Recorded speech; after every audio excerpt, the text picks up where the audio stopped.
Welcome to the Jubilee Museum series. I'm Wanda Dengel, your host. And today's program, we are going to explore church architecture, primarily in France and Spain.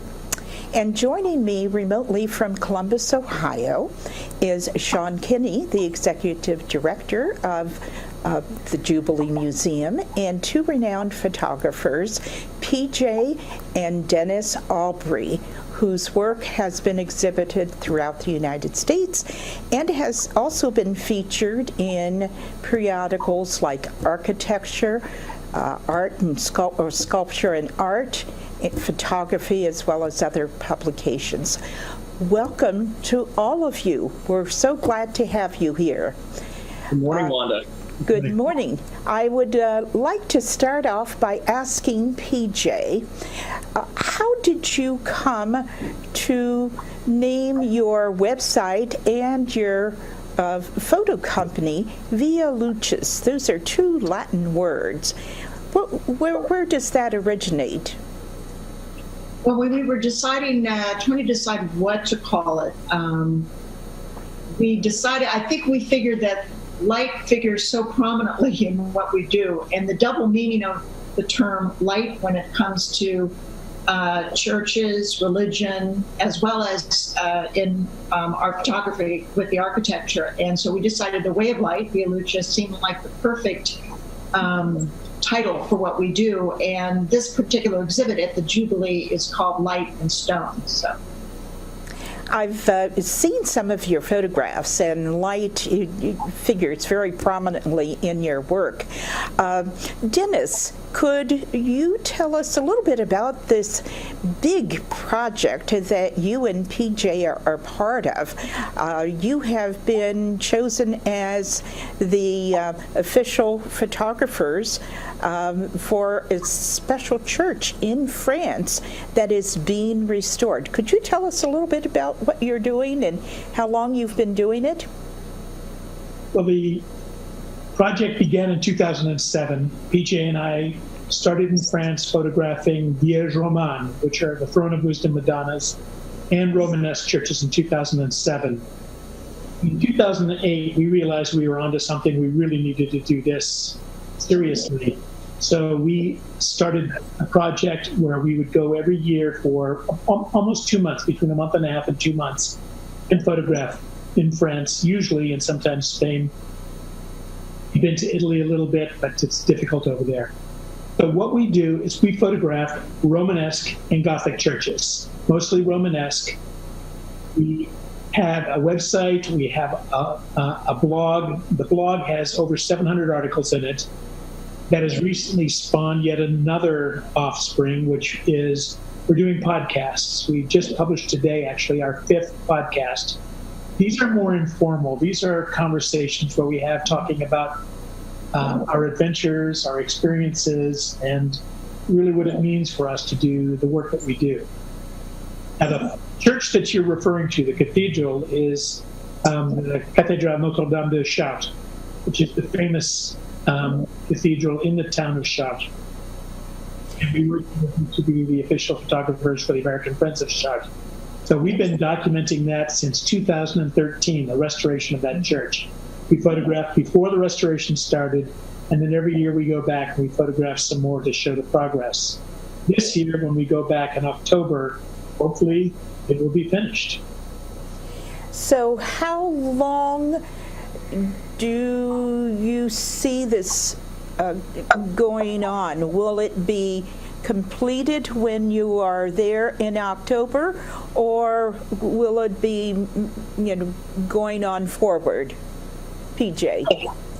are you talking about the restoration of Chartres? Yes. We believe it will be completed. And some of the other churches that you have photographed, they have been in both Spain and France. Which country did you find the oldest church? You'd have to say France for the most part, because they have a early Christian form of a church called a baptistère.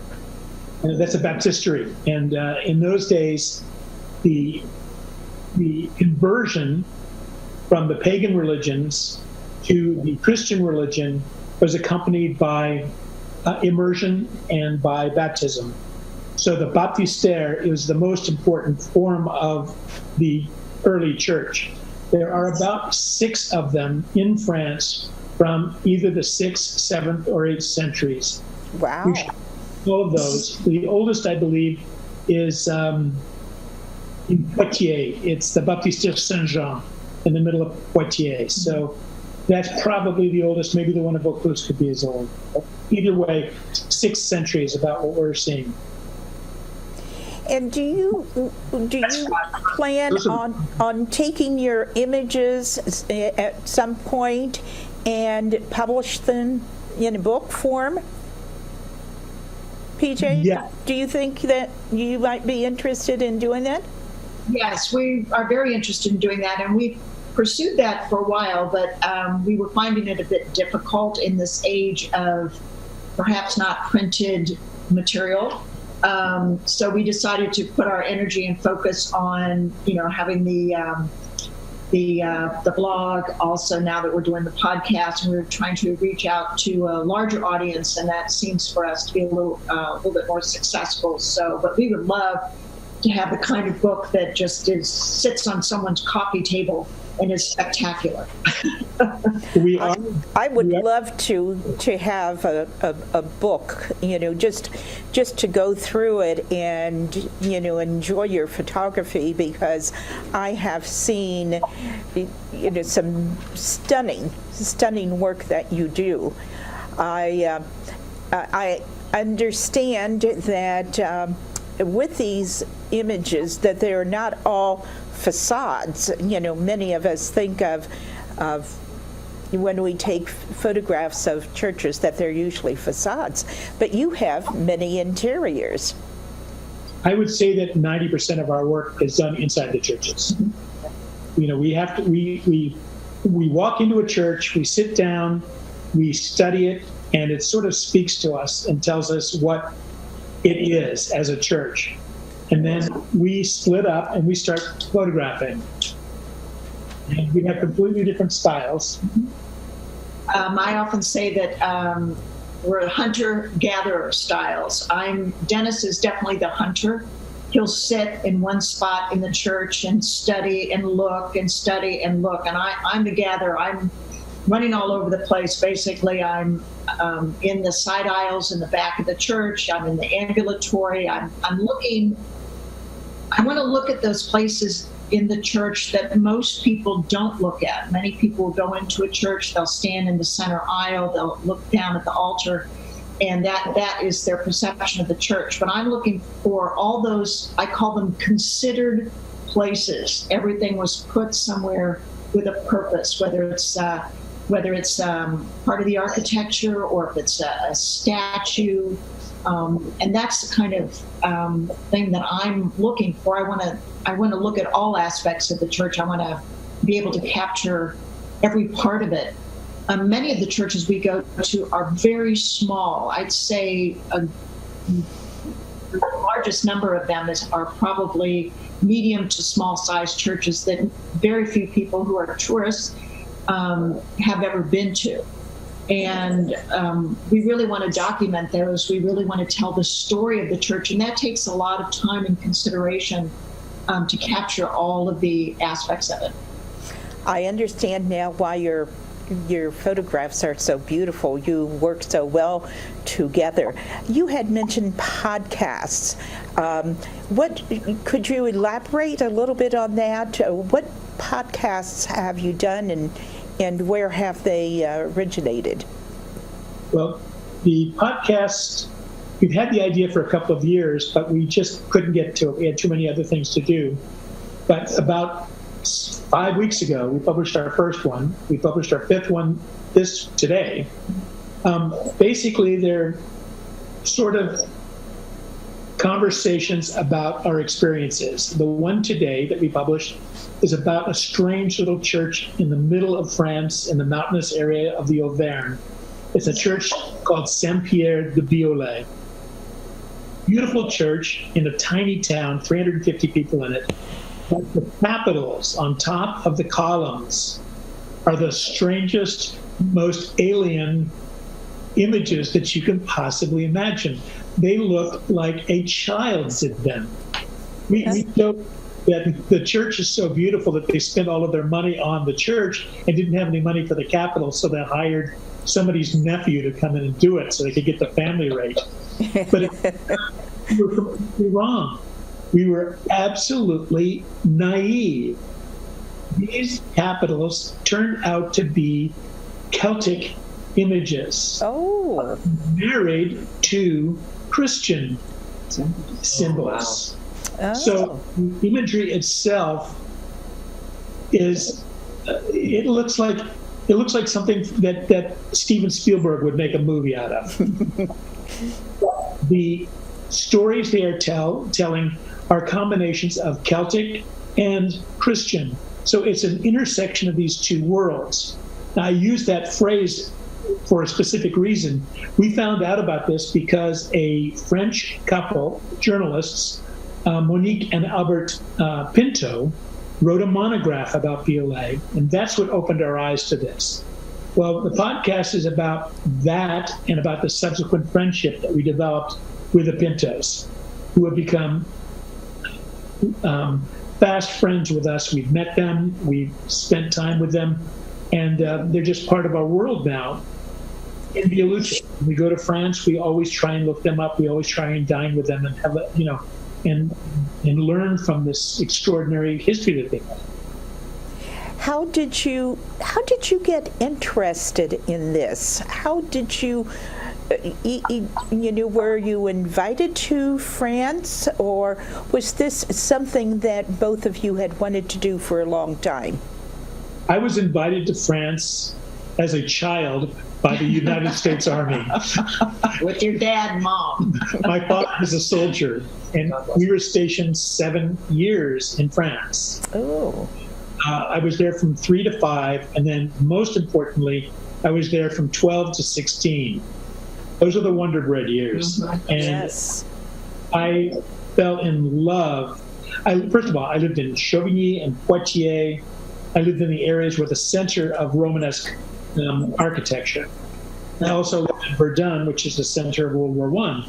So history and these churches was just grew up inside of me and became part of me. When PJ and I got together in 2006, we decided to do something in France, and the churches is where we started. So I saw that PJ was as passionately interested in this as I was. The project just took off.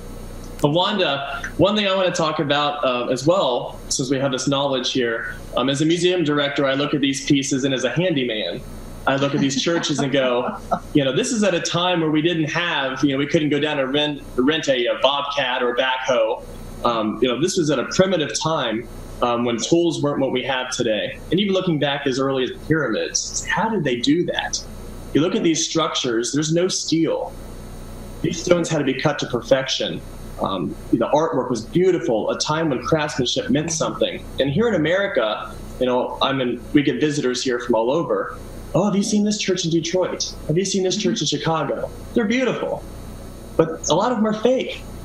It's steel behind the plaster. That wood beam that you see is a steel beam with wood coated over it. This is the real McCoy. This is it. So if you can tell us a little bit, and I think for people watching this show, how can we identify, first of all, what's the difference between a Romanesque and a Gothic structure?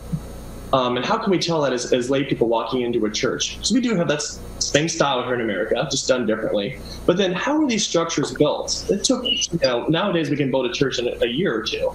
These structures took years and years and years to put up. Some cathedrals took 7,500 years. 75 to 100 years, that's amazing. If you can embellish a little bit on just the difference of the style and the materials and how they went about this. We could show this one, Vasley,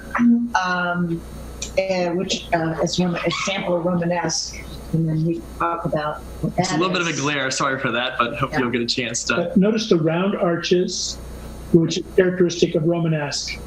The pointed arches is what really leads to the departure to Gothic churches. but the round arches is where it starts. I'll explain basically what this comes from. The history behind all of this is that there were Christian churches that were despoiled by the the Islamic invaders in Europe. They were attacked by raiders from Hungary. They were attacked by Vikings, who came in, and the one thing that they knew is that if they went into a church, there would be gold. And they raided these churches to rob them. The weakness of a stone church was always a wooden roof.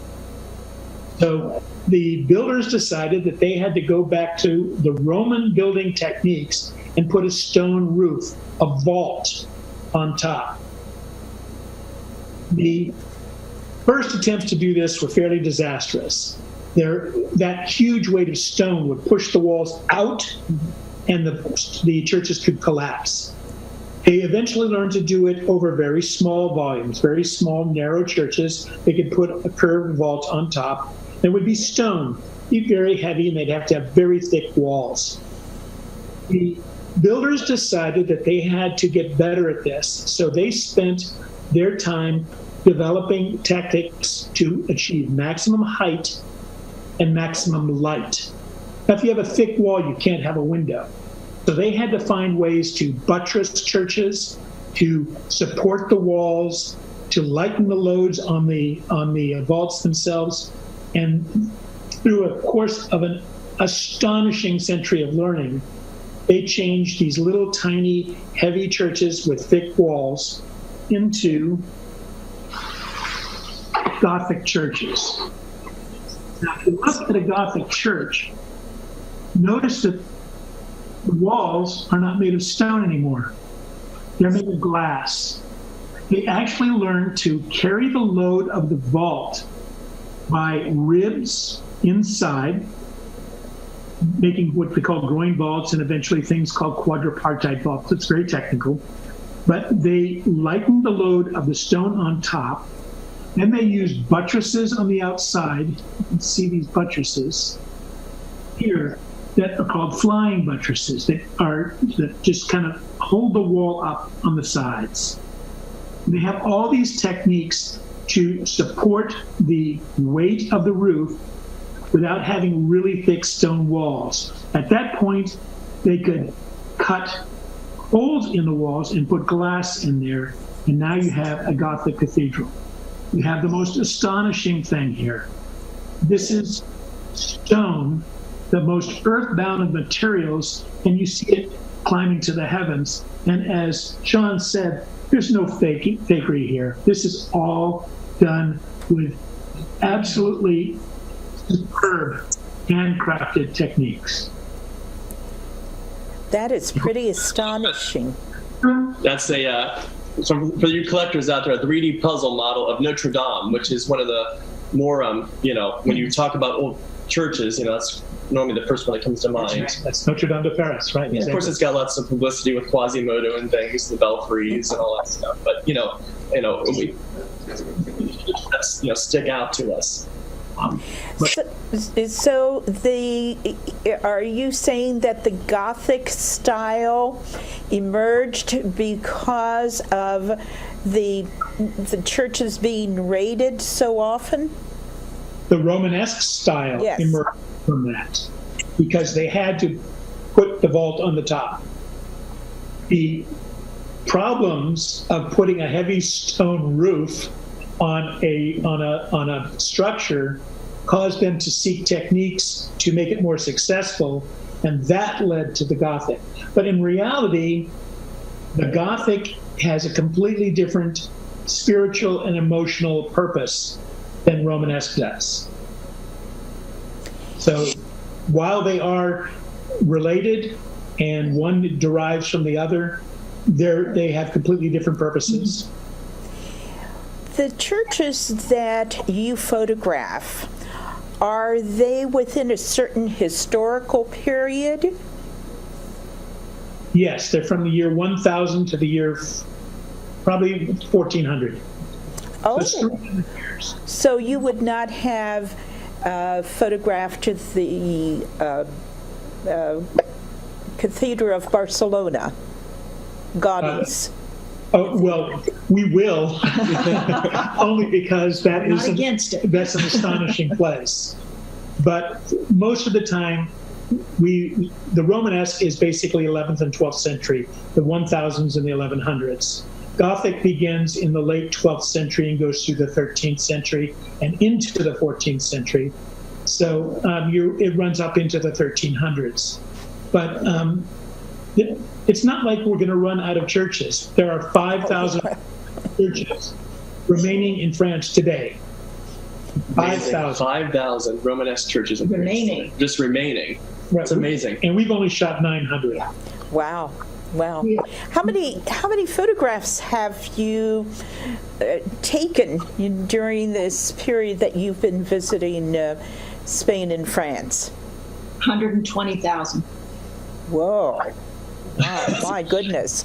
But for the photographers out there in your audience, because when these churches are not lit, we're using the natural lighting of the windows. Now, yes, maybe there's lighting in the churches, but they're very, very minimal. And oftentimes we have no way of turning on the lights, or if there is a way to turn them on, you generally have to put €1 in a little box and the lights stay on for like 3 minutes. Oh my. It goes back again to your original question about light and stone. We like to shoot the church with its natural lighting. And so we shoot a lot of photographs of the church of the same situation. In other words, we could have the camera set up, focused in one area, and we might shoot as many as 5 or 6 of different light exposures. It's called bracketing to photographers, because we're not sure which of those shots are going to be the ones we might be able to use. And we don't like to do a lot of post-processing. We like to minimally process the photographs. We're really trying to capture it as it is without doing a lot of fancy, photoshopping kind of work. So we take an awful lot of pictures, and that's why we've got 120,000 of them. Are most of your photographs in black and white or in color? We shoot in color, but if we want black and white, we just process it in black and white. Oh. We're getting digital now, so Yeah. if we couldn't do 120,000 shots if we were trying to work in film. And the color is so crucial to the photographs. We've got another photograph here for you of Spain, a church in Julibee, Spain. And you can see that this is what's called a painted Romanesque. The choir area in one of the transepts is full of frescoes. And there are many churches like this where the church is actually painted in very incredible patterns, colors, and that's, again, even if it wasn't that, the idea of that is we really just want the picture to look like you just stepped into the church, almost as though you're there. And that's the kind of experience we want people to have when they look at photographs. We also want people to feel what we feel when you're in that church, because sometimes it's pretty miraculous just being in one of these places alone and with your thoughts and with the church itself. And sometimes that reveals the church in a different way than just looking at it as a photographer. We try to capture not only the architecture, the light, all those kind of surface features, but we're trying to capture the history of the church, the faith of the church, the spirituality that's inherent in these places that are so old that they have been a church for 1,000 years. So in most of these towns, every event that has happened in that town, a wedding, a funeral, seeking shelter in times of war, has happened in this building, and they reflect that, and that's something we try to capture, and that's probably one of the things that's the most difficult to capture, the kind of intangible elements of the church. But that's one thing we strive for. The photographs that I have seen do make you feel like you are there, and I thank you for making that available to those of us who are lucky enough to And you do see know, Wanda, that these photographs are available for sale, the ones that we have here in the building, and then I think you can go on your website as well. Any photograph that they have, they're willing to sell. And I encourage you, actually I'll have Dennis tell you kind of how you can get a hold of the address here, the website. So, feel free to stop by in the next few weeks, but if you cannot do that, please check their website out. I'll have him give you a little clip here of what your options are to get a hold of them. Our website is called Via Lucis Press, and it's www.vialucispress.com. Via Lucis, VIALUCIS. There it is. That's the website, and you can see our blog with over 700 articles, and you can get in touch with us any way you want through this link right here. Absolutely. And as usual, Wanda, the Jubilee Museum, we're honored to have your exhibit here. We look forward to working with you in the future. And you can always check our website out on our Facebook page, jubileemuseum.org. Our Facebook page, we're constantly updating things. We've got some events coming up here. Our Tibor Gallery sculptor will be, the exhibit will be on the April 25th. So we'll have information about that coming up here in a couple days. But again, stop by. Dennis and PJ here have been very kind to letting us keep these pieces for a few more weeks on display. So don't hesitate to get down here to see them here in Columbus. Well, we are so pleased to have you introduce us to these wonderful artists, and we look forward to seeing more of your work all over the country. We've come to the end of our program. I want to thank all of you for joining us, and we'll see you next time.